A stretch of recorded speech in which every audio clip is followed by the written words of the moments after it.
உயிரோடு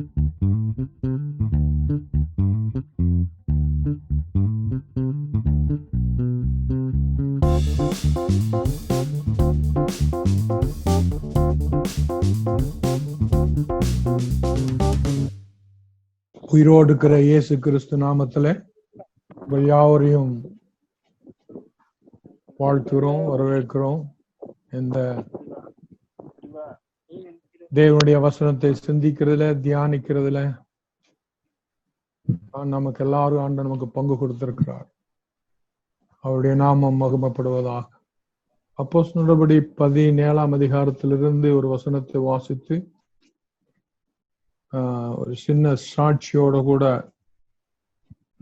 என்னுடைய பர்சனல் சாட்சியோடு கூட உங்களுக்கு பகிர்ந்து கொள்ள விரும்புகிறேன். அப்போஸ்தலர்படி 17ஆம் அதிகாரம் 11ஆம் வசனத்துல 17, 11 அப்போஸ்தலர்படி, அந்த பட்டணத்தார் மனோவாஞ்சியாய் வசனத்தை ஏற்றுக்கொண்டு, அதாவது பெரேய பட்டணத்தார் மனோவாஞ்சியாக அல்லது ஆவலோடு கூட வசனத்தை ஏற்றுக்கொண்டு, அடுத்த லைன் பாருங்க, காரியங்கள் இப்படி இருக்கிறதா, இவங்க சொன்ன மாதிரி இருக்குதா, யாரு பவுலும் அவளோடு இருந்தவர்களும் சொன்னது சரிதானா, காரியங்கள் இப்படி இருக்கிறதா என்று தினந்தோறும் பிரசங்கிமார்கள் சொன்னத காரியத்தை தினந்தோறும் அந்த வேத வாக்கியங்களை ஆராய்ந்து பார்த்ததனால் தெசலோனிக்கேயில் உள்ளவர்களை பார்க்கலாம். தெசலோனிக்க சபை, அங்க இருக்கிற அந்த கிறிஸ்துவ பார்க்கலாம், நற்குணசாலிகளாயிருந்தார்கள்.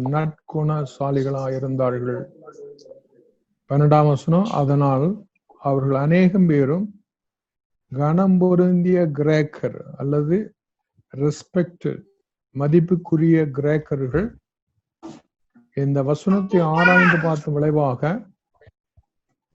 கிரேக்கில அநேக ஸ்திரீகளும் புருஷர்களும் விசுவாசித்தார்கள், இயேசு கிறிஸ்து விசுவாசித்தார்கள். அருமையான வசனங்க. 17ஆம் அதிகாரம் 11ஆம் வசனத்துல மனோவாஞ்சியாய் வசனத்தை ஏற்றுக்கொண்டு முதல் காரியம், they listen to the preacher. அப்புறம் தினந்தோறும் வேத வாய்கள் இப்படி இருக்கிறதா என்று செக் பண்றாங்க. சொன்னது அப்படியே நம்பல. அதன் விளைவாக தெசலோனிக பட்டணத்தில் இருக்கிற விசுவாசிகள், அவங்களும் புதுசா ஆண்டவர் ஏற்றுக்கொண்டவர்கள் தான் தெசலோனிக பட்டணத்துல, அவர்களை விட இவர்கள் நற்குணசாலிகளாயிருந்தார்கள். அல்லது அதை இன்னும் பார்த்தாங்க, அவங்க they were growing spiritually. That's what really it is. நற்குணசாலினாக்கா விசுவாசித்து அதோட நின்னுடல, growing கிறிஸ்தவர்களாய் மாறினார்கள். இன்னொரு வசனமும் அதற்கு சப்போர்ட்டிவாக, ஏசாயா 34ஆம் அதிகாரத்துல 16ஆம் வசனம், ஏசாயா 34:16 கிட்டத்தட்ட அதே மாதிரி எழுதிக்கு பாருங்க. கர்த்தருடைய புஸ்தகத்துல தேடி வாசியுங்கள்,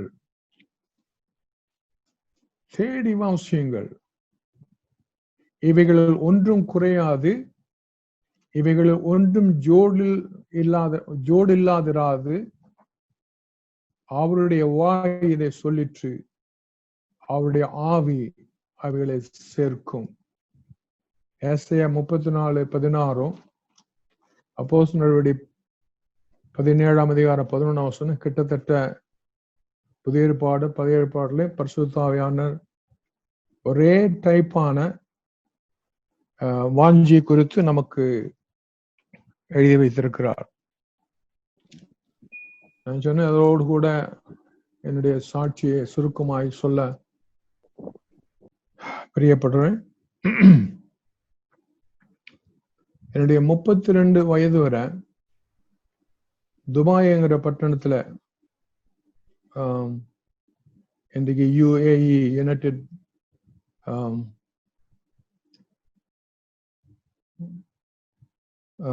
அரப் வேர்ல்ட்ல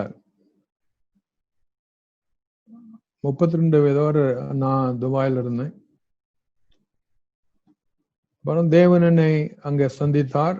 அதுக்கு முன்னாடியே நான் ரட்சிக்கப்பட்டு ஆனால் பின்வாங்கி போன வாழ்க்கை வாழ்ந்து கொண்டிருந்தேன். துபாயில 15 வருஷம், துபாய்ங்கிற பட்டணத்துல 15 வருஷம் இருந்தேன். அந்த நாட்களில என்னுடைய ஆசை, எண்ணம், நோக்கமெல்லாம் நிறைய சம்பாதிக்கணும், பெரிய ஆளாகணும், புகழோட வாழணும். தப்புங்களா? நிறைய சம்பாதிக்கணும், பெரிய ஆளாகணும், புகழோட வாழணும். அந்த ஆசைகளை ஆண்டவர் மாற்றும்படி விடும்படி எனக்கு சொல்லிக் கொடுத்தார். அதை நான் விட்டேன். அதன் விளைவாக சரி, ஆண்டவருக்காக வாழ வேணும் என்ற வாஞ்சி எனக்குள் அதிகமானது. அதனால ஆண்டவர்கிட்ட கேட்டேன், ஆண்டவரே, நான் விக்கிராராதனையிலிருந்து, அப்படிப்பட்ட விக்கிராராதனை செய்கிற குடும்பத்திலிருந்து நான் இயேசுவை ஏற்றுக்கொண்டு இப்ப உமக்காக வாழ நான் பிரியப்படுறேன். ஆனால் இந்த வேத புஸ்தகத்தை பத்தி சரியான தெளிவு எனக்கு இல்லை. ஆண்டவரே, எனக்கு கற்றுக் கொடுங்க. நான் இந்த உமக்காக வாழ்க்கிற அந்த ஊழியத்துல போறதுக்கு முன்னாடி இந்த புஸ்தகத்தை முறைப்படி படிக்க, சிஸ்டமேட்டிக் தியாலஜி வழி திறந்து கொடுங்க. அப்பவே நான் அப்போ அந்த சமயத்துல கூட 2 தடவை நான் ஆதியாம 1ஆம் அதிகாரத்துல இருந்து வெளிப்படுத்த 22ஆம் அதிகாரம் வாசிச்சு முடிச்சுட்டேனே தவிர பல காரியங்கள் எனக்கு புரியாதவர்களாகவே இருந்தது. ஆண்டவர் என்னுடைய வாஞ்சியை கேட்டார். பிலிப்பியர் 2ஆம் அதிகாரம் 13ஆம் வசனத்தின் பிரகாரம் வாஞ்சியும் அவர் கொடுக்கிறார். அந்த வாஞ்சியை நிறைவேற்றுவதற்குள்ள வசதிகளை உருவாக்குறார் என்று பிலிப்பியர் 2:13 இருக்கிறது. 5 வருடம் இந்த வேத புஸ்தகத்தை முறைப்படி சிஸ்டமேட்டிக் ஃபண்டமெண்டல் தியாலஜி படிக்க ஆண்டவர் எல்லா ஏற்பாடுகளும் செய்து எல்லா செலவுகளும் கொடுத்தார். அவருடைய நாமம் மகிமைப்படுவதாக. அதனாலதான் இந்த வசனத்தை நான் உங்களுக்கு வாசித்தது. அப்போஸ்தலர் 17:11 ஏசாயாவுல. இது ஒரு உணர்ச்சி வசப்படுகிற கூட்டம் அல்ல. அது பரிசுத்த ஆவியோடு இணைந்து சிந்திக்கிற, சரிதானா சரியில்லையா என்று ஆலோசிக்கிற, பரிசுத்த ஆவியான சார்ந்து ஆராய்ச்சி பண்ணுகிற கிளாஸ் இது, அல்லது ஒரு டீச்சிங் இது. அதனால என்னுடைய வாஞ்சியும் தாகத்தையும் ஆண்டவர் நிறைவேற்றி கொடுத்தார்.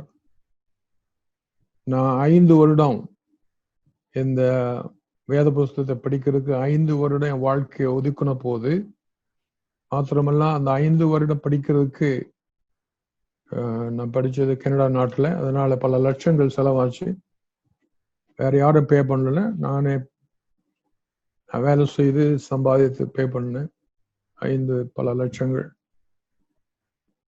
அந்த 5 வருடமும் நான் செலவு செய்த பல லட்சங்களும் என்னுடைய நண்பர்களும் உறவினர்களும் என்னை பார்த்து, இந்த ஆளு பிழைக்க தெரியாதவன்னு சொன்னாங்க. என்ன சொன்னாங்கன்னு சொன்னேன்? இந்த ஆளு வாழ தெரியாதவன், பிழைக்க தெரியாதவன். 5 வருஷத்துக்கு கொண்டு போய் பைபிள் படிக்கிறதுக்கு போடுறான். அந்த 5 வருஷத்துல பல லட்சங்களை செலவு பண்றான். சொந்த சம்பாதிச்சது துபாய் பணத்தை. அவங்க சொன்னது, அந்த யார் அந்த மாதிரி காமெண்ட் எல்லாம் பண்ணினார்களோ, உறவினர்களும் நண்பர்களும், அது ஆண்டவர் அதை பொய்யாக்கிட்டு இதன் மூலம் ஆண்டவர் என்னை வேத வசனத்துல நான் வளரவும் என்னோடு கூட மற்றவர்களை வளர்க்கவும் இப்படிப்பட்ட ஊழியங்களை எனக்கு தந்திருக்கிறார். கடந்த 35-40 வருடங்களாக இந்த புஸ்தகத்தை வாலிபர்களுக்கு டீச் பண்றேன். வயோதிகளுக்கு, குடும்பத்தாருக்கு, கணவன் மனைவிக்கு, those that are interested, யாருக்கெல்லாம் வாஞ்சி இருக்கோ அவ்வளவு அத்தனை பேருக்கும் கற்றுக் கொடுக்க இந்தியாவில் மாத்திரமல்ல வெளிநாடுகளிலே ஆண்டுடைய நாம முகப்படுவதாக. அதனால நீங்க இந்த 1 மணி நேரத்தை அல்லது 1 மணி நேரம் 5 நிமிஷம் 10 நிமிஷம் ஆகும். This is going to bring a definite growth in your life as well as blessing. நான் அதிகமா இதுல ஆசீர்வாதத்தை அதிகமா சொல்ல மாட்டேன். ஏன்னாக்கா ஆசீர்வாதா மாத்திரம் இந்த தேவனை தேடுவது சுயநல கிறிஸ்துவ பேர். என் வாழ்க்கையில ஆண்டவர் ஆசீர்வதிச்சிருக்காரு. தயவுசெய்து கேளுங்க. என் வாழ்க்கையில நான் பெற்றுக்கொண்ட ஆசீர்வாதம் 3-2% ஆசீர்வாதங்கள் நான் கேட்டு வாங்கினதல்ல, கேட்காமலே அவர் கொடுத்தார். கேட்டு வாங்கினது 1% தான், 3 பங்கு. கேட்காம வாங்கினது 3-2 பங்கு. நீ அவருக்கு செய்ய வேண்டியதை, அவருடைய வழியை புரிந்து அவரை பிரியப்படுத்த ஆரம்பித்து விட்டால், அருமையான சகோதரியாய, I guarantee you will be a blessed person. உங்களுக்கு எல்லாருக்கும் தெரியும் சங்கீதம் 1ஆம் அதிகாரம் அந்த முதல் 3 வசனங்கள் எப்படி இருக்குன்னு. இரவும் பகலும் கர்த்தருடைய வேதத்தில் தியானமாயிருக்கிற மனுஷன் ஆசீர்வதிக்கப்பட்டவன். பாக்கியவான் அர்த்தம் என்னங்க? இரவும் பகலும் கர்த்தருடைய வேதத்துல. நம்ம நினைக்கிறேன் it's a waste of time அப்படின்னு. இல்லைங்க, இட்ஸ் a waste. No. என் ஆண்டவர் அவருக்காக வாழ்கிற உன்னையும் உன் குடும்பத்தையும் உன்னுடைய பிள்ளைகளையும் ஆசீர்வதிக்கல கருத்தாய் இருக்கிறவராகும். Okay, so we go to the lesson now. இந்த 3வது பாட்டு நாம சிந்திக்க போகிறோம். என்னுடைய தலைப்பு ஏற்கனவே நாம சிந்தித்ததுதான், seeing life from God's view. லைஃப, வாழ்க்கைய நாம் பார்க்கிற பிரகாரமா பார்க்கிறது ஒன்று, ஆண்டவர் என் வாழ்க்கையை பார்க்கிற பிரகாரமாய் பார்ப்பது வேறொன்று. Seeing my life or your life from God's view. தேவன் பார்க்கிற பிரகாரமாய் என்னுடைய கிறிஸ்து வாழ்க்கையை நாம் பார்க்க ஆரம்பிக்கிறதுல 3 முக்கியமான கருத்துக்களை இந்த ரிக் வாரன் நமக்கு சொல்லிக் கொடுக்கிறார். அதுல ஒன்று,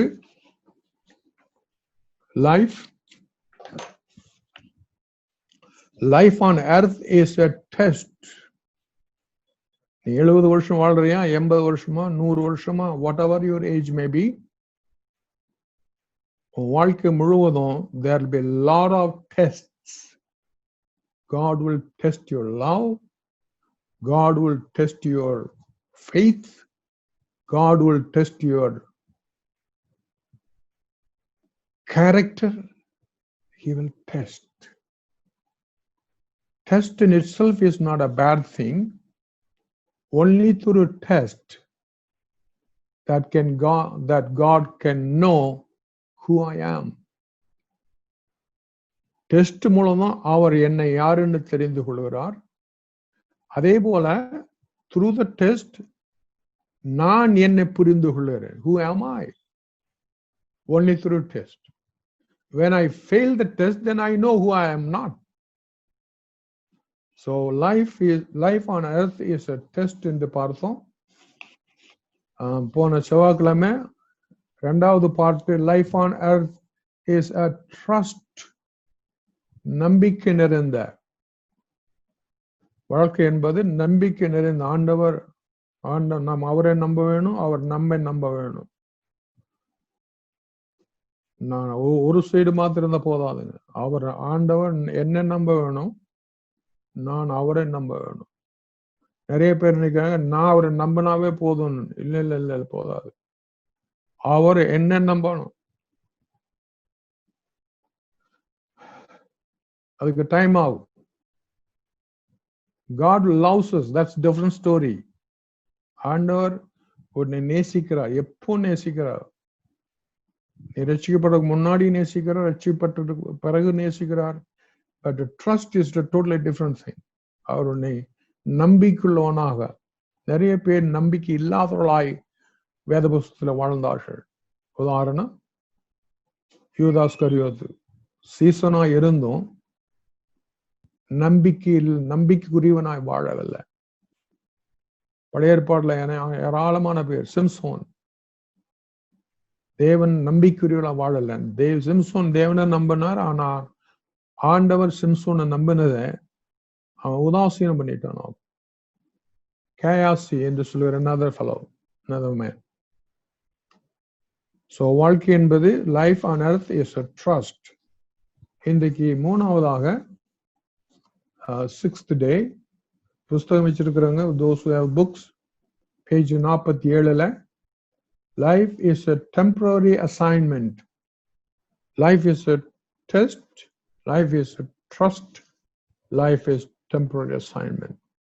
இதை ஒவ்வொரு கிறிஸ்தவ ரட்சிக்கப்பட்ட கிறிஸ்தவர்கள், பரிசுத்தாவி பெற்றேன்னு சொல்லுகிற கிறிஸ்தவர்கள், அபிஷேகம் பண்ணப்பட்டேன்னு சொன்ன கிறிஸ்தவர்கள், அந்நிய பாஷை பேசுன்னு சொல்ல கிறிஸ்தவர்கள் புரிந்து கொள்ள வேண்டும். Very important for a quality Christian life. தரமுள்ள கிறிஸ்துவாக மாற இந்த காரியங்கள் மிக மிக முக்கியம். 39ஆம் சங்கீதத்துல 4ஆம் வசனம், 39ஆம் சங்கீதம் 4ஆம் வசனம், சகோதரி அந்த வசனத்தை எடுத்துட்டு இருக்காங்க. இங்கிலீஷ்ல இப்படி எழுதி இருக்கிறது, Lord remind me how brief my time on earth will be. ஆண்டவரே எனக்கு ஞாபகப்படுத்துங்க, இந்த 70 வருஷமோ 80 வருஷமோ it's just a brief time, few minutes மாதிரி, few second மாதிரி என்பதை எனக்கு ஞாபகப்படுத்துங்க. நம்ம மறந்துடுறோமாக்கும்.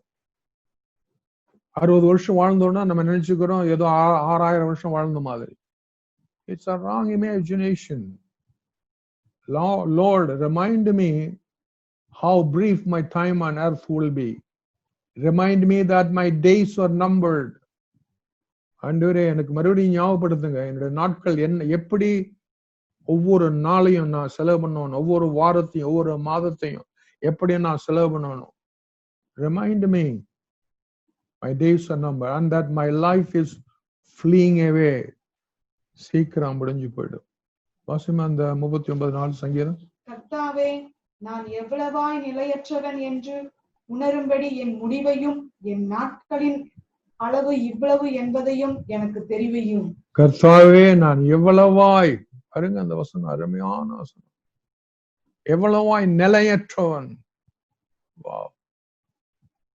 இந்த நாட்டில் இருக்கிற பணக்காரர்கள் அதை புரிந்து கொள்வார்களானால், இந்த நாட்டில் இருக்கிற கட்சிக்காரர்கள் அதை புரிந்து கொள்வார்களானால், ஆட்சியாளர்கள் அதை புரிந்து கொள்வார்களானால், இந்த தேசத்தினுடைய நிலைமை வித்தியாசமா இருக்கும்.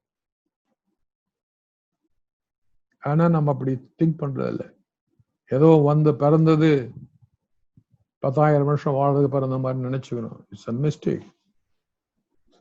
So life on earth is a temporary assignment. 60 வருஷங்கிறது 70 வருஷங்கிறது 80 வருஷங்கிறது it's a temporary job. முடிஞ்சிடும்.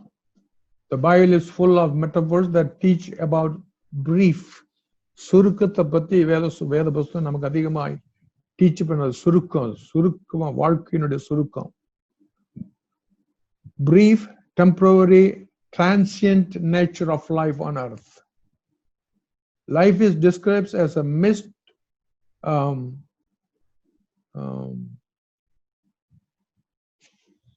வாழ்க்கை என்பது ஒரு இங்கிலீஷ்ல மிஸ்ட்னா பனி கடந்து போகிறது போல. ஃபாஸ்ட் ரன்னர் லைஃப்ங்கிறது வேகமாய் ஓடி போகிற. பிரத் ஒரு ஆவி, பிரத் நம்ம பிரீத் பண்றோமே அந்த ஆவி. ஸ்மோக், இது வேத புஸ்தகத்துல இப்படித்தான் லைஃப டிஸ்கிரைப் பண்ணியிருக்கோம். வாழ்க்கை என்பது ஒரு மிஸ்ட் பனி போல, ஃபாஸ்ட் ரன்னர் வேகமாய் ஓடி போகிற, முடிந்து போகிற அது போல. மூன்றாவது the breath, சுவாசிக்கிறதுவா, எப்படி சுவாசிக்க நின்று போன முடிஞ்சது.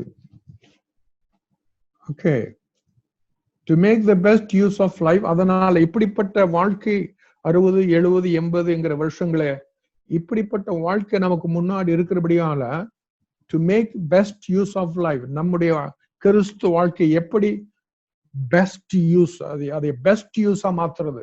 வெறும் பிளஸிங், என்னை ஆசீர்வாதம் அதுவல்ல பெஸ்ட் யூஸ் ஆஃப் லைஃப். என்னை உயர்த்தும், என்னை ஆசீர்வாதம், என்னை புகழ்ச்சி. No, you must never forget two truths.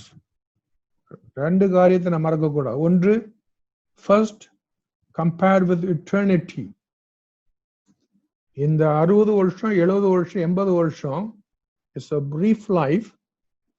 Compare with eternity, அல்லது நித்திய காலம் தேவனோடு இருக்கிற அதுக்கு நம்ம கம்பேர் பண்ணணும். அது கம்பேர் பண்ணா இந்த 70 வருஷம் அல்லது 80 வருஷம் is extremely brief time.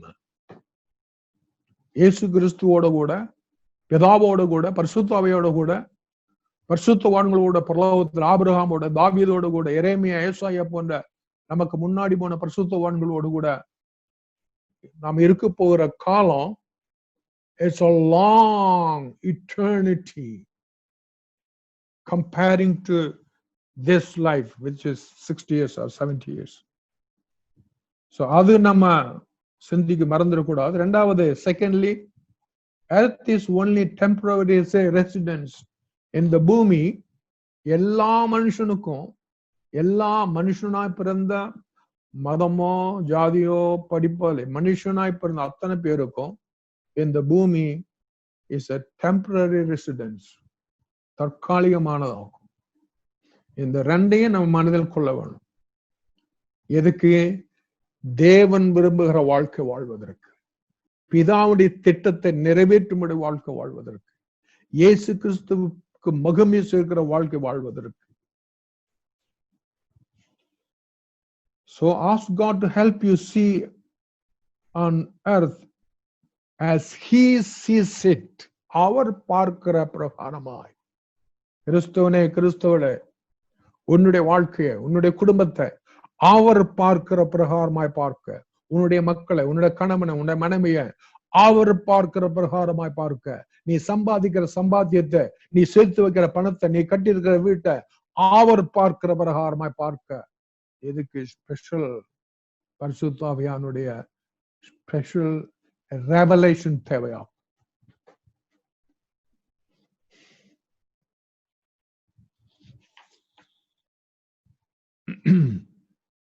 நாற்பத்தி 48வது பக்கம் இந்த புத்தகத்துல 48வது பேஜ்ல repeatedly the Bible compares life on earth to temporarily living in a foreign country.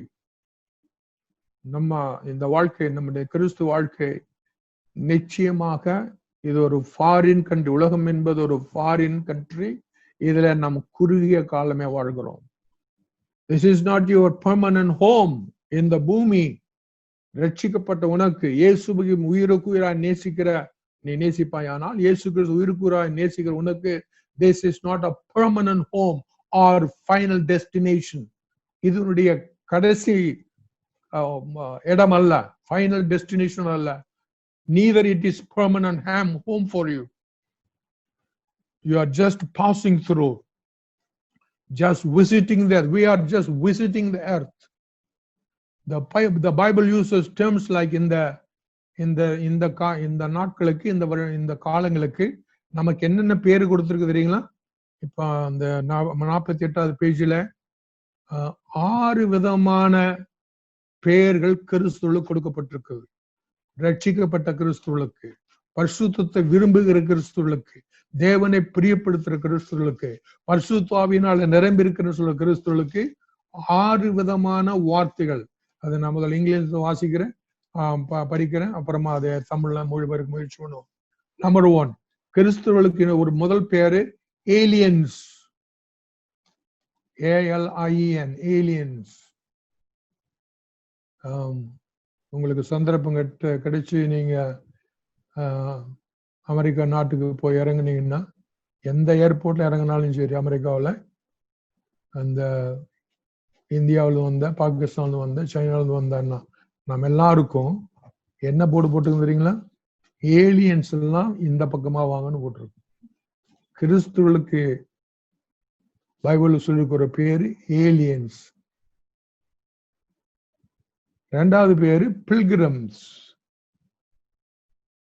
பில்கிரம்ஸ் இங்கிலீஷ்ல. மூணாவது பேரு ஃபாரினர், விசுவாசிகள் உனக்கு பேர். Alien, pilgrim, foreigner. You are a foreigner. I am a foreigner. இயேசு கிறிஸ்து என்றைக்கு நான் ஏற்றுக்கொண்டனோ, அவருடைய புஸ்தகத்துக்கு, அவருடைய சித்தத்துக்கு நான் எப்ப இடம் கொடுத்தோனோ, I am a foreigner here. I am not a permanent resident in this world. நாலாவதாக stranger. இங்கிலீஷ் பைபிள் இதெல்லாம் இருக்கு. We are strangers here. அதனாலதான் இங்க இருக்கிற மக்களை நம்ம ஒரு மாதிரி பார்ப்பாங்க. அவங்க பார்க்கறது குரங்குல பிறந்தான்னு பாக்குறாங்க. அது வேற விஷயம் வேற. We are strangers. ஐந்தாவது visitors. We are only visiting this world for a while. ஆறாவது travelers. இதெல்லாம் இங்கிலீஷ் டிரான்ஸ்லேஷன் பைபிள் இருக்கதாகும். 6 வார்த்தைகள். ஏலியன்ஸ், புற தேசத்தார், பில்கிரம்ஸ். பில்கிரம் சரியான அர்த்தம் சந்திரசேகர். பில்கிரம் சரியான அர்த்தம் சொல்லுங்க சந்திரசேகர்.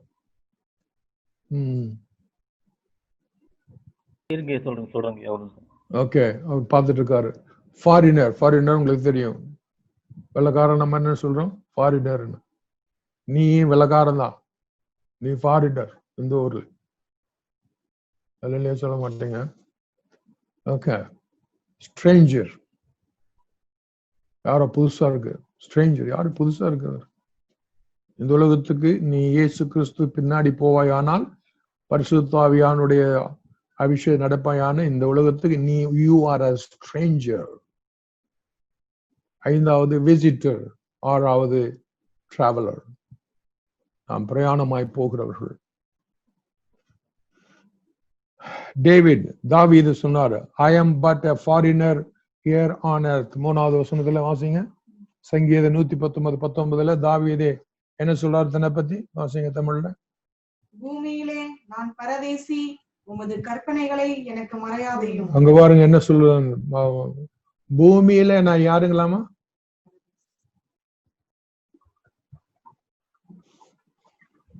பயப்படுங்களா சொல்றதுக்கு? பரதேசி சொல்றது.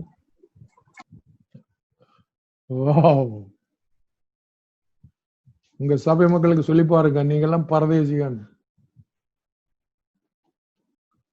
பார்க்கலாம் உங்க சபை மக்கள் என்ன சொல்றாங்க. பைபிள் சொல்லுதாகும்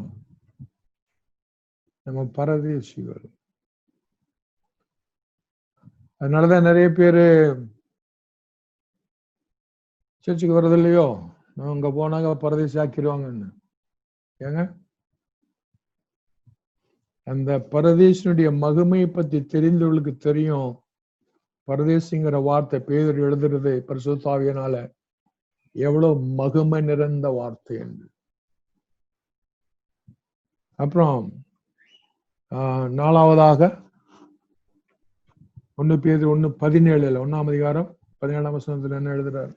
அன்றியும் பட்சபாதம் இல்லாமல் அவனவனுடைய கிரியைகளின்படி நியாயம் தீர்க்கிறவரை நீங்கள் பிதாவாக தொழுது கொண்டு வருகிறபடியால் இங்கே பரதேசிகளாய் சஞ்சரிக்கும் அளவும் பயத்துடனே. போதுமா? தாவீதுன்னு சொல்லுகிறாரு ஃபாரினர்ன்னு, பரதேசின்னு. பேதுருன்னு சொல்லுகிறாரு பரதேசி என்று. புதிய ஏற்பாட்டில் பழைய பாட்டிலும் இந்த ரெண்டு வார்த்தை நான் வாசி. Are you insulted? Don't get insulted. It's a glorified name.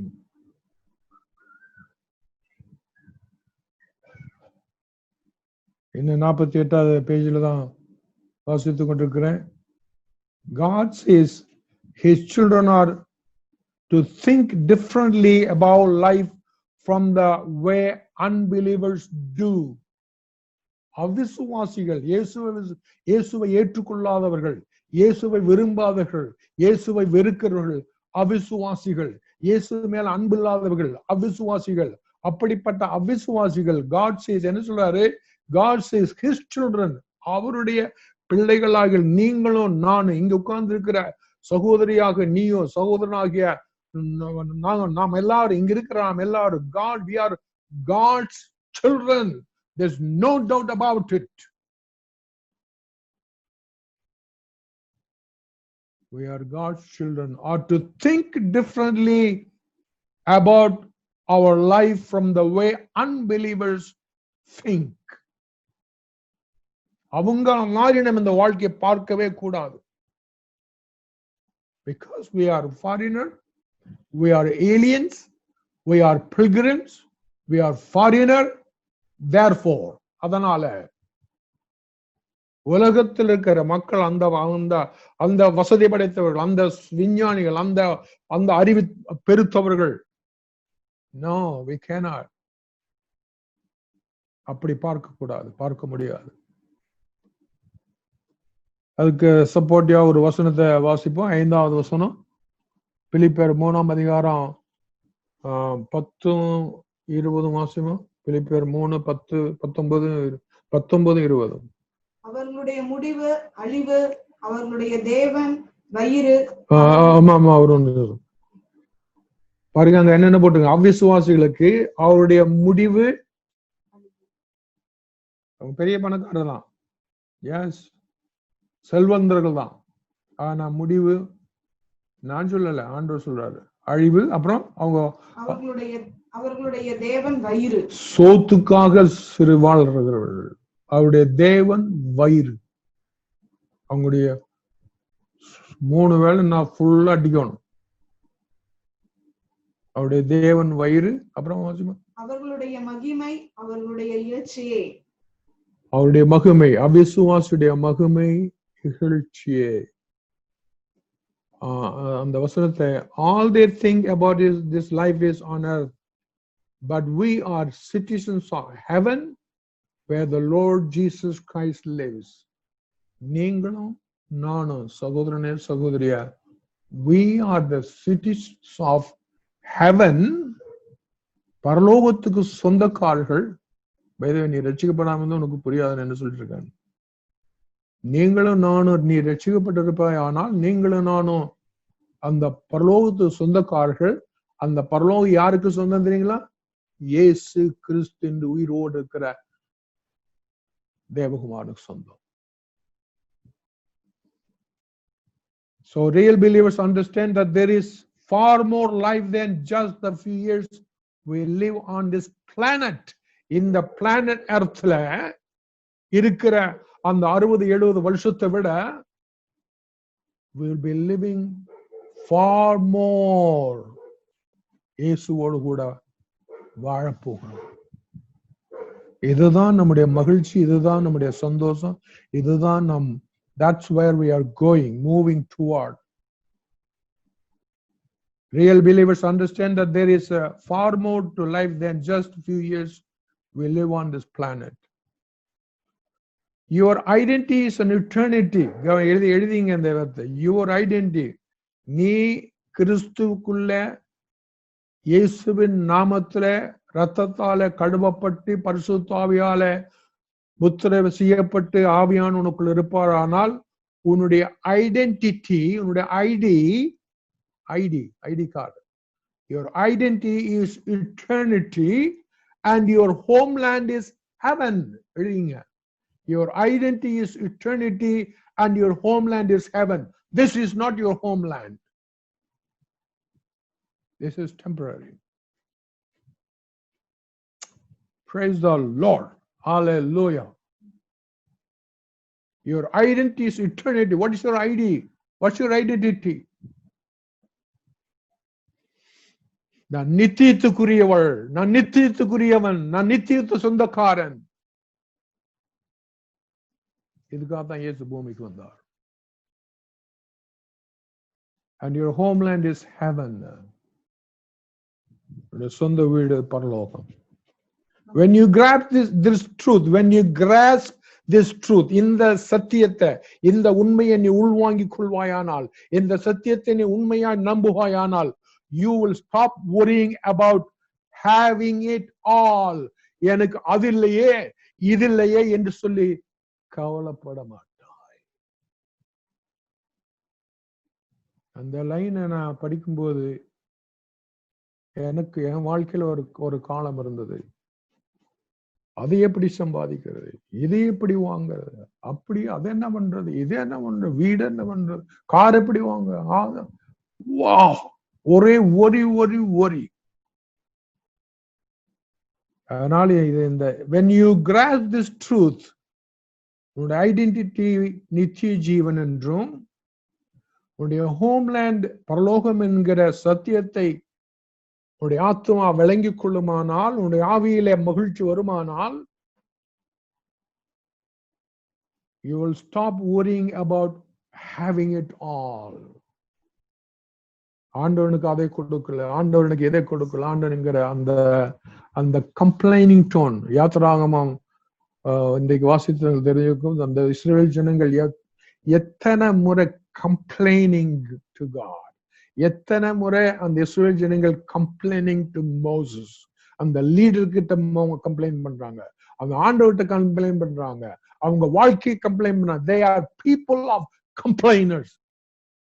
ஆனா அப்படிப்பட்டவர்கள் ஆண்டவர் கிருபையாய் எகிப்து தேசத்திலிருந்து அடிமைகளாய் கிடந்தவர்களை, கூலிகளாய் கிடந்தவர்களை ஆச்சரியமாய் விடுதலை பண்ணி கொண்டு வந்தார். but they become complainers. இன்னொரு லைன் வாசிக்கிறேன், கவனிங்க. God is very blunt.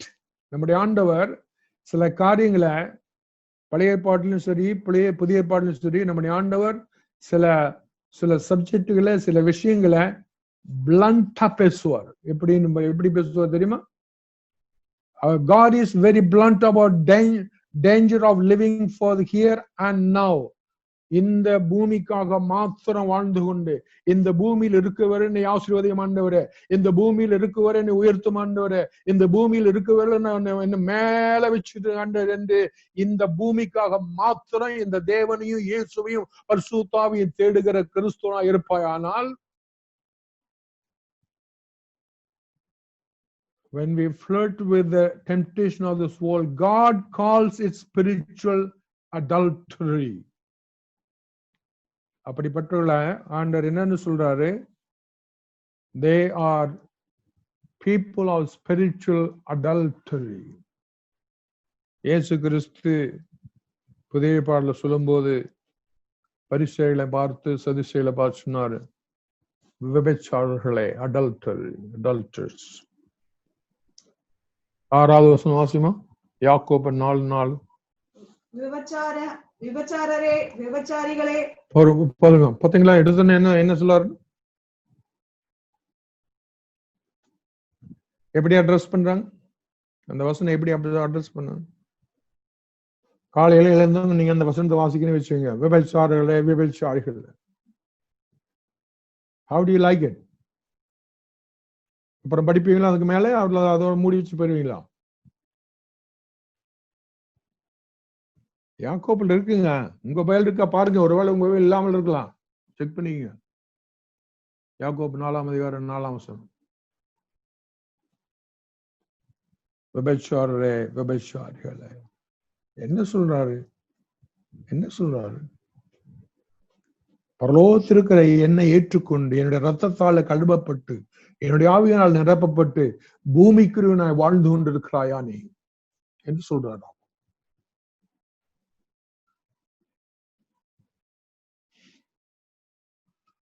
அந்த வசனம் வாசியமா 6ஆம் வசனம், அந்த யாக்கோப்பு 4:4. விபச்சாரரே, விபச்சாரிகளே, உலக சிநேகம் தேவனுக்கு விரோதமான பகை என்று அறியீர்களா? உலக சிநேகம் யாருகிட்ட சொல்றாரு? அவரு ரட்சிக்கப்பட்டு ஞானஸ்தானம் எடுத்து ராபோயம் எடுத்து ஒழுங்கா சர்ச்சுக்கு போய் தசமம் எடுத்து காணி கொடுக்கிற அந்த கிறிஸ்துவ பார்த்து சொல்றாரா யாக்கோபு, அல்லது யார பார்த்து சொல்றார்? We need to meditate on this. இதை பத்தி நம்ம தியானிக்க வேண்டியிருக்கிறது, சிந்திக்க வேண்டியிருக்கிறது. பரிசுத்தாவிக்கு முன்னாடி இந்த கொரோனா நாட்கள்ல ஆண்டவரே எதற்காக இந்த கொரோனா, ஏன் இந்த கடந்த மார்ச்சிலிருந்து இன்னைக்கு வர இப்படிப்பட்ட ஒரு கொடூரமான காலங்களும் மாதங்களும் வருஷங்களும் ஏன் கிறிஸ்துவர்களுக்கும் கிறிஸ்து அல்லாத அனுமதித்திருக்கிறேன் என்று சிந்திக்க வேண்டாமா? எப்ப தீருன்னு நினைச்சிட்டு இருக்கிறதா போதுமா? கொரோனா எப்ப தீரும்? சீக்கிரமா கண்டுபிடிக்க மாட்டாங்களா? நான் நினைக்கிறேன் அப்படி சீக்கிரமா கண்டுபிடிக்க மாட்டாங்களா? நான் வெளியே போய் ரொம்ப நாள் ஆச்சு. வெளியேனாக்கா வீட்டை விட்டு வெளியே, வேற என்னமா நினைச்சுக்காரு.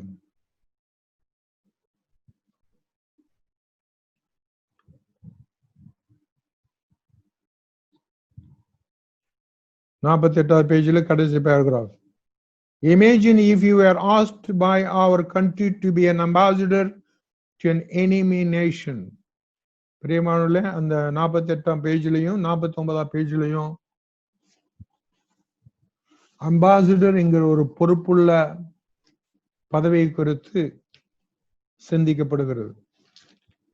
பைபிள்லையும் பவுல் எழுதும் போது நம்மை அம்பாசிடர் என்று சொல்லுகிறாராகும். 2 Corinthians 5ஆம் அதிகாரம் 20ஆம் வசனம் வாசிமா. 2 Corinthians 5:20.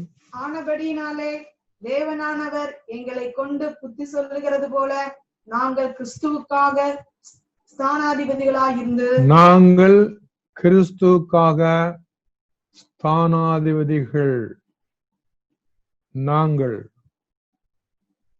அப்புறம் நாங்கள் ஸ்தானாதிபதிகள்,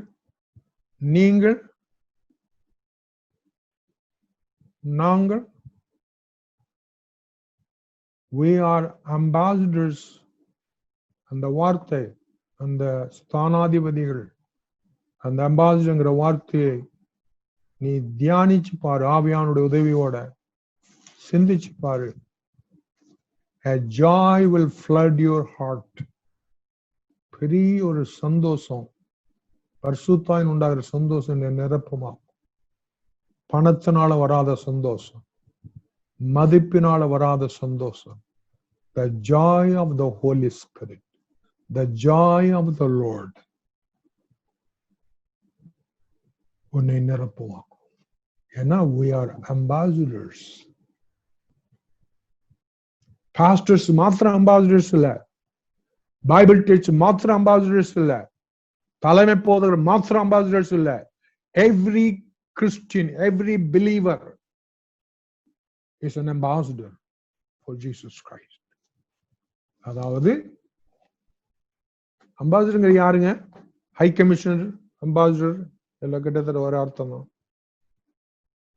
இந்தியாவில் UK ஹை கமிஷனர் இருக்காரு, இந்தியாவில் பாகிஸ்தான் ஹை கமிஷனர் இருக்காரு, இந்தியாவில் அதே போல இந்தியாவுடைய ஹை கமிஷனர் உலகத்தில் இருக்கிற பல நாடுகள் இருக்காங்க. அந்த மாதிரி ஆண்டவர் உங்களையும் என்னையும் இந்த பூமியில அம்பாசிடராய் வைத்திருக்கிறோம். அப்ப எந்த அளவுக்கு என்னங்கய்யா? தூதரகம். ஓகே, தூதரகத்துல வேலை செய்யற அம்பாசிடர்கள். தூதரகம் வந்து ஆபீஸ். அந்த அந்த அம்பாசிடருக்கு இன்னொரு அர்த்தம், அந்த தூதரகத்தை அதை அப்படியே மாஸ்குலனா மாத்துங்க. தூதரங்கிறது வந்து ஆபீஸ், தூதுவர். ஆஹா, கொரோனா நாட்கள பரலோகத்தை பத்தி வெளியே நீ சொல்லுவாயானால் நீ ஒரு தூதராக அம்பாசிடர். சொன்னீங்களா? அன்ற பத்தி சொன்னோமா?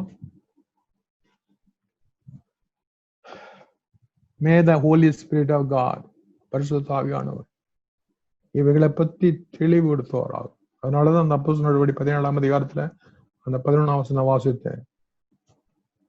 பெரிய சபையார் வீட்டுக்கு போன பிறகு அந்த கேட்ட வார்த்தைகளையும் செய்திகளையும் மறுபடியும் ரிவ்யூ பண்ணினாங்க. எப்படி எக்ஸாமுக்கு ரிவ்யூ பண்ற மாதிரி.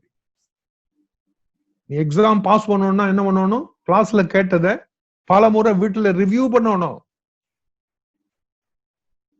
நிறைய கிறிஸ்தவர்கள் என்ன செய்யறது இல்ல, ஞாயிற்றுக்கிழமை கேட்கிற சத்தியத்தை வீட்டுல போய் ரிவ்யூ பண்றது இல்ல, அதை பத்தி சிந்திக்கிறது இல்ல, பேசுறது இல்ல. குடும்பத்துல அது கிடையாது.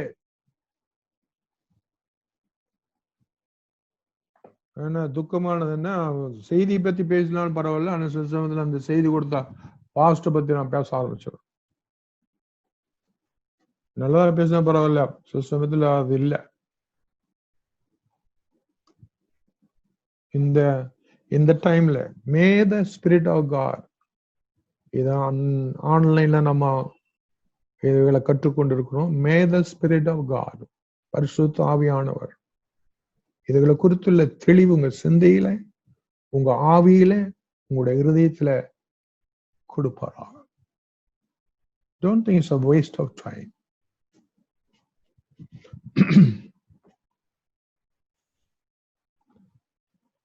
ஆனா இன்னொரு வசனம் வாசிப்போம்.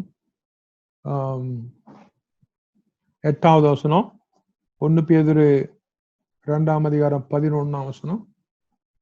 1 பேதுரு 2:11 வாசிமா. பிரியமானவர்களே, அந்நியர்களும் பரதேசிகளுமாயிருக்கிற நீங்கள், அங்க பாத்தீங்களா, அந்நியர்களும் பரதேசிகளும், அந்நியரும் பரதேசிகளும் என்ன சொல்றாரு பேதுரு? எத்தனை தடவை நீங்க அதை பத்தி சிந்திச்சீங்க? நான் ஒரு அந்நியன், என்னுடைய வீடு இங்க இல்ல, என்னுடைய சொந்தம் இங்க இல்ல, இங்க இருக்கிற இந்த அண்ணன் இந்த அண்ணனும் ரட்சிக்கப்படாத தம்பியும் என்னுடைய சொந்தம் அல்ல. கிறிஸ்துக்குள்ள ரத்தத்தால கழுவப்பட்டு அவருடைய ஆவியினால பிறந்தவங்க தான் என்னுடைய உண்மையான சகோதரனும் சகோதரியும், அண்ணனும் அக்காவும் தங்கியும் அம்மாவும். அந்நியரும் பரதேசிகளும் ரிப்பீட்டட்லி, இந்த வார்த்தை ரிப்பீட்டட்லி. நம்முடைய சப்ஜெக்ட் டைட்டில் என்னங்க? Life is a temporary assignment. ஆண்டவர் லைஃப் எப்படி பார்க்க சொல்றாரு? பிதாவாகிய தேவன், குமாரனாகிய தேவன், பரிசுத்தாவிய தேவன் இந்த லைஃப் எப்படி பார்க்க சொல்றாரு? அந்நியரும் பரதேசிகளும். ஆனா நம்ம எப்படி பார்த்துட்டு இருக்கிறோம்? பெர்மனன்ட். இங்க இப்ப நாளுக்கு நாள் இப்போ இன்டர்நெட் வந்துருச்சு, நிறைய டெக்னாலஜி வந்துருச்சு, நிறைய மெடிக்கல் வந்துருச்சு. அதனால நம்ம அது மாத்திரம் இல்ல, பாலிட்டிஷியன் என்ன சொல்றாங்க, இந்த பூமி இந்த உலகம் இன்னும் நல்லா இம்ப்ரூவ் ஆகிட்டு, இன்னும் இம்ப்ரூவ் ஆகும், இன்னும் ஃபாஸ்ட் ஏரோப்ளேன் வரப்போகுது, இன்னும் ஃபாஸ்ட் எல்லாம். அதனால இங்க இருந்து நான் போகவே வேண்டியது, இங்கேயே டென்ட் போட்டுடலாம் பெர்மனண்டா அப்படின்னு இந்த உலகத்தில் இருக்கிற ஆட்சியாளர் நமக்கு உற்சாகப்படுத்திட்டு ஃபால்ஸ் ஹோப் கொடுத்து கொண்டிருக்காங்களா. இந்த சயின்டிஸ்டுகளும் இந்த டாக்டர்களும் they are giving us false hope. அது வாசி முடியுமா? நீங்கள் ஆத்துமாவுக்கு விரோதமாய் போர் செய்கிற மாம்ச இச்சைகளை விட்டு விலகி, ஆத்துமாவுக்கு விரோதமாய் அதை நீ தயவு செய்து அந்த வசனத்தை வீட்டுல போய் இங்க நம்ம வாசிக்கிற வசனங்களை எழுதிங்க, வீட்டுல போய் படிங்க, ஜெபிங்க, தியானிங்க. It will bring a great blessings to your own soul. உங்க ஆத்துமாவில் இளைப்பாறுதலை கொண்டு வரும், உங்க ஆவியில உற்சாகத்தை கொண்டு வரும். இந்த உலகத்தில் இருக்கிற கொரோனா உங்களை தொடாதபடிக்கு பரிசுத்த ஆவியானவர் he will fill you with his power. அவருடைய வல்லமையால் உங்களை நிரப்புவார்.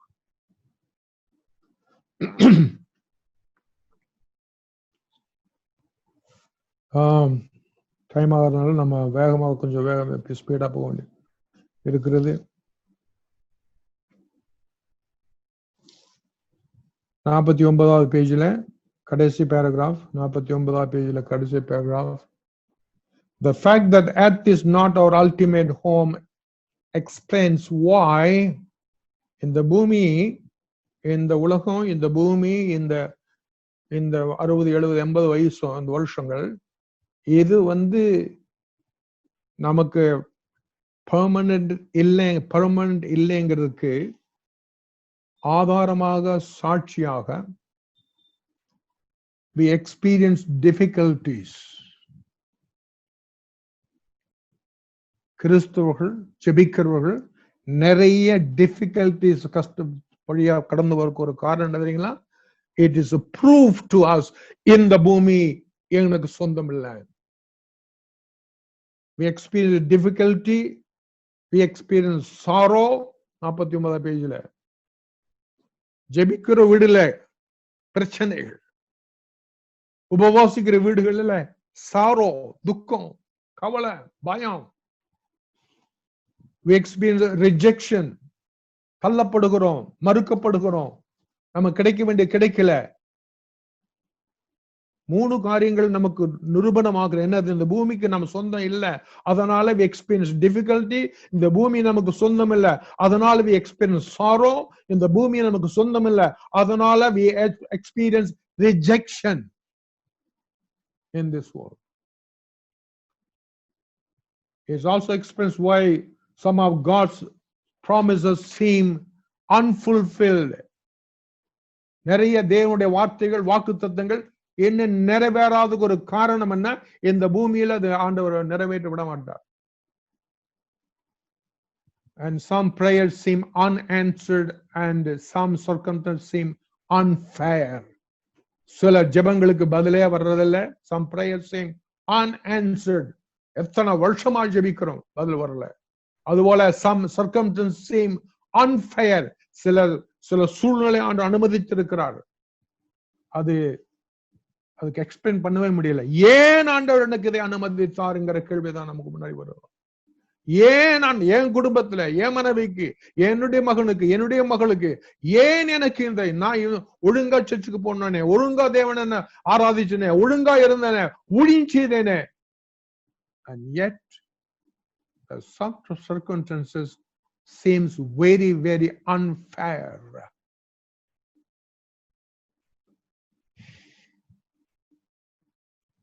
This is not the end of the story. In order to keep us from becoming too attached to this world, இந்த உலகத்தோடு கூட ரொம்ப ஒட்டாமல் இருக்க, God allows to feel significant amount of discontent. கவனிங்க, நாம் 90வது பேஜ்ல 2வது பேராகிராஃப்ல, in order to keep us from becoming too attached to this world, இந்த உலகத்தோடு கூட நம்ம ரொம்ப ஒட்டிக்கொள்ளாமல் இருக்க ஆண்டவர் என்ன பண்றாரு? God allows us to feel an insignificant amount of discontent and dissatisfaction in life. ரெண்டு வார்த்தை. discontent ஆண்டு அனுமதிக்கிறாரு, dissatisfaction ஆண்டு அனுமதிக்கிறார். To tell us, இந்த பூமி உனக்கு சொந்தம் இல்லை, உனக்காக அங்க வச்சிருக்கு அந்த பூமி. அங்க you will be content people, you will be satisfied people.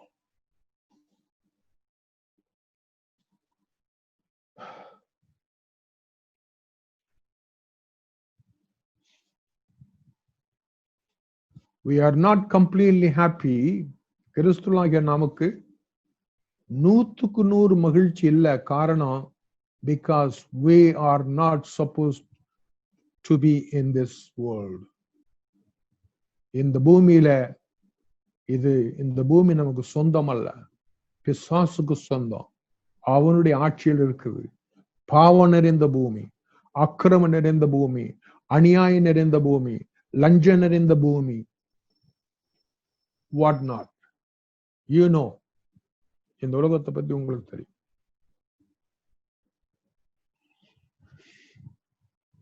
So earth is not our final home.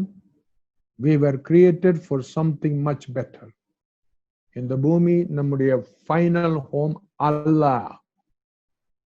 We were created, நாம் உருவாக்கப்பட்டது, ரட்சிக்கப்பட்டது, மறுபடியும் பிறந்தது for something better. இதை விட மச் மச் பெட்டர்.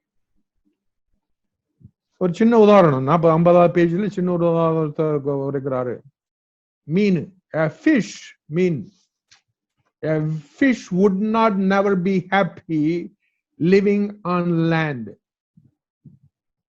தரையில எடுத்து போட்டா இதுதான் இந்த தரதாங்க நல்லா இருக்குன்னு சொல்ற மீன் இருக்குங்களா? பார்த்திருக்கீங்களா எங்கேயாவது?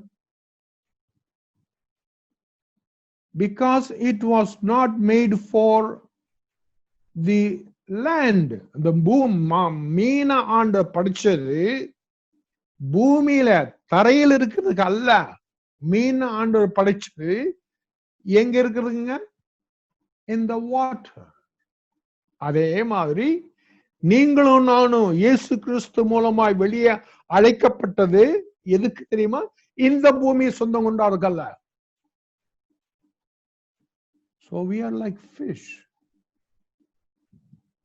அதுபோல an eagle, ஒரு கழுகு, அது பறக்கிறதுக்காகவே அந்த படைத்தாராகும். கழுக போல, அந்த கழுகுங்கிற பறவை போல அவ்வளவு உயர பல 100,000 அடிகள் உயரத்துல பறக்கிற பறவை கிடையாது. ஏன்னா ஆண்ட படைத்தது. அதே மாதிரி உங்களையும் என்னையும் ஆண்ட தெரிந்து கொண்டது இந்த பூமியிலே எல்லா சுந்தரத்தையும் அனுபவிக்க மாதிரி. அதுக்கு இல்ல நிறைய பிரசங்க நீங்க கேட்டிருப்பீங்க, எல்லா ஆசீர்வாதம் கொடுப்பாரு. இல்ல இல்ல இல்ல இல்ல, எல்லா ஆசீர்வாதம் கொடுத்தா அப்புறம் நீ பரலோகத்துக்கு போக மாட்டேன்.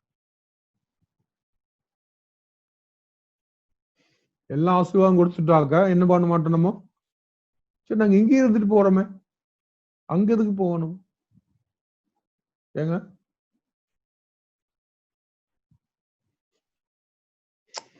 ஓகே,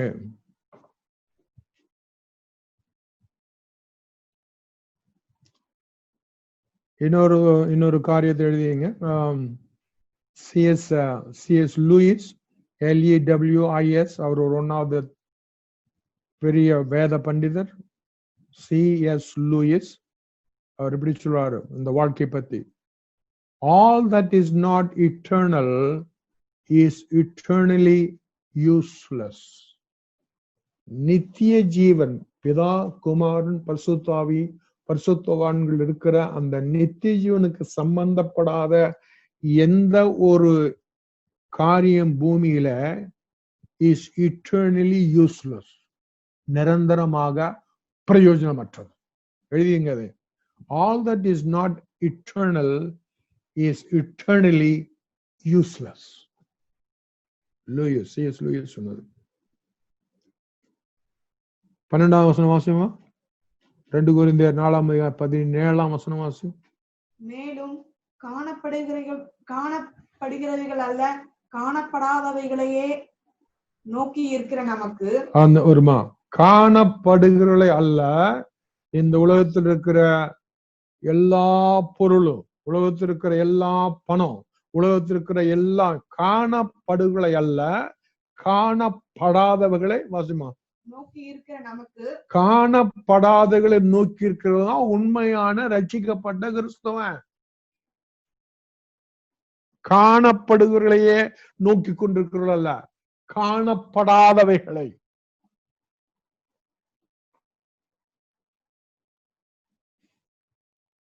உங்க மைண்ட்ல, சிந்தையில திங்கள், செவ்வாய், புதன் நாட்களில இந்த காணப்படுகளை குறித்தே சிந்தைகள் வருதா, அல்லது காணப்படாதவர்கள் குறித்தும் வருகிறதா?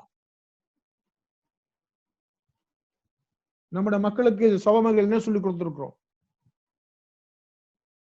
காணப்படாதவர்களை குறித்து சொல்றோமா?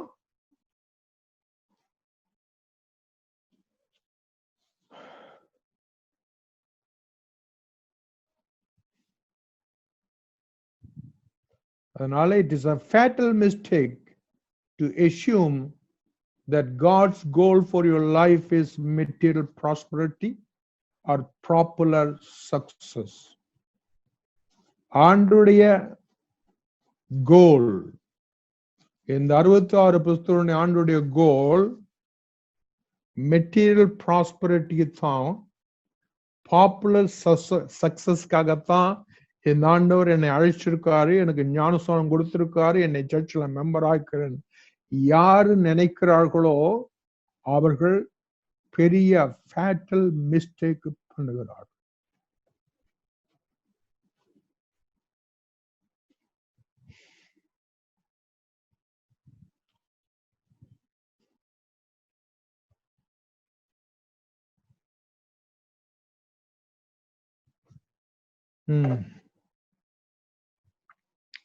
டைம் ஆனதுனால கடைசியா ஒரு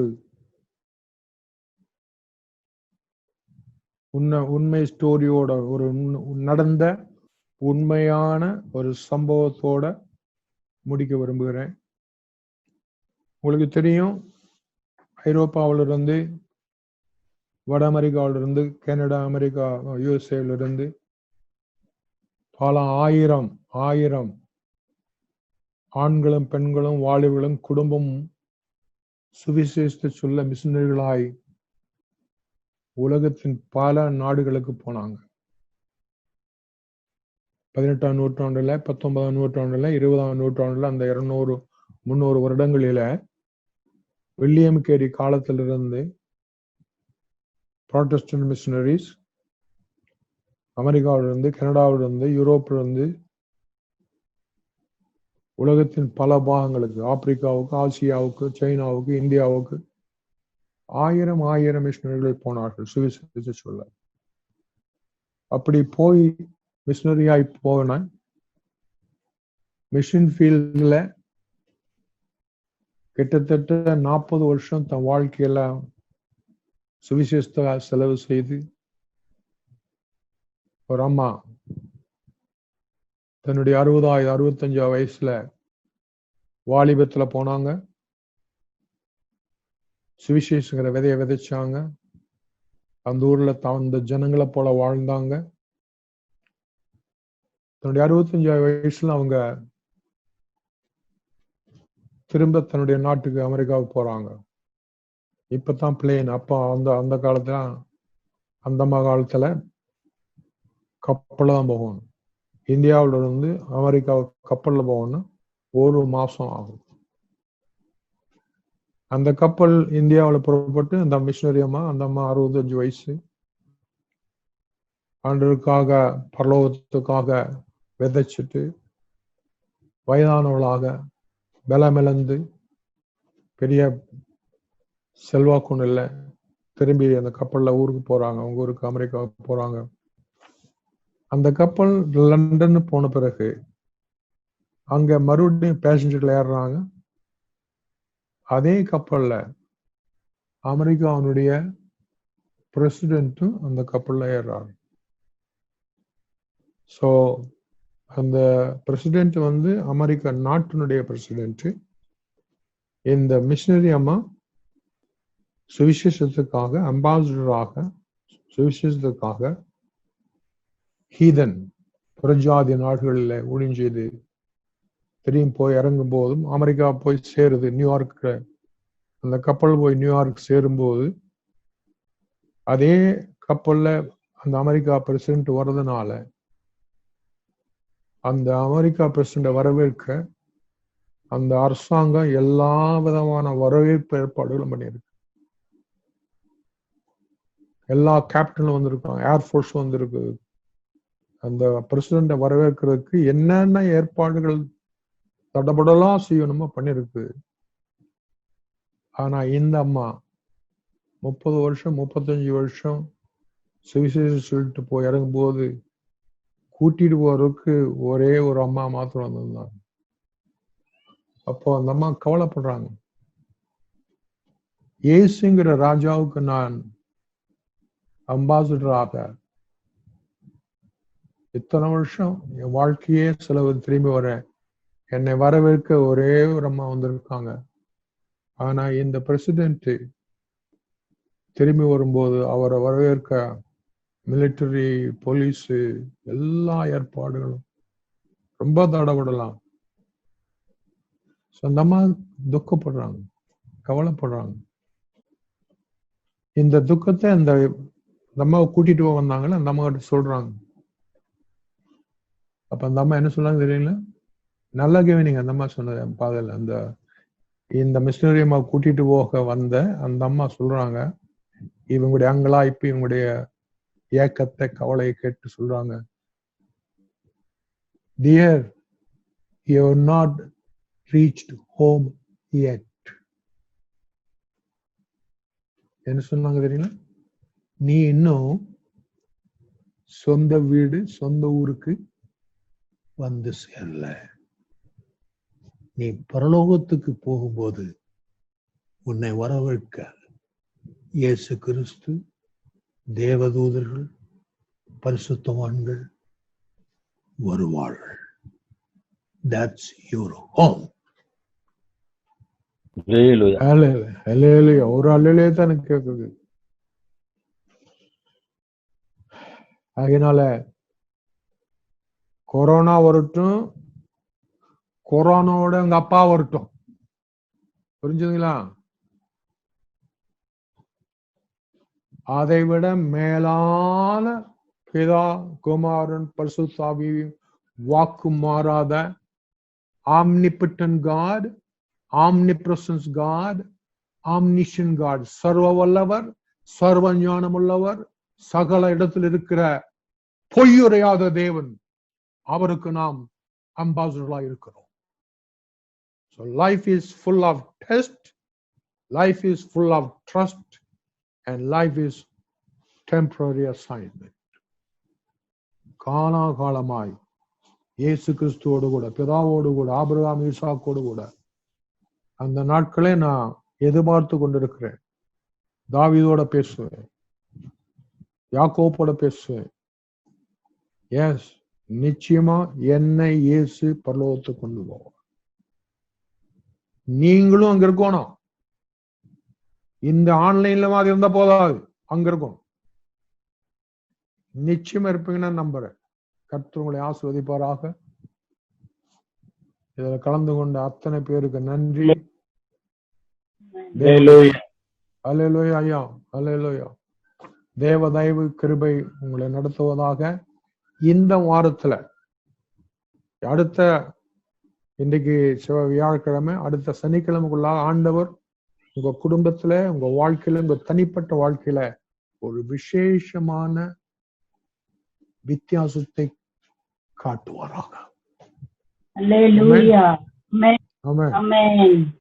உங்களுடைய கேள்விக்கு பதில் வரும், உங்களுடைய சந்தேகம், உங்களுடைய பயம் ஓடி போகும்.